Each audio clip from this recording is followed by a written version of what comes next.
देखो मैंने आपको एक उपाय बताया है। किसने वीडियो देखा मेरा?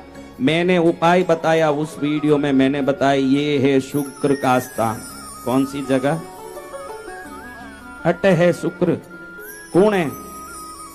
थोड़ो सो दही कई लेनो। लुगिया तो घर में काम करती रहे, 24 घंटा उठी रहे।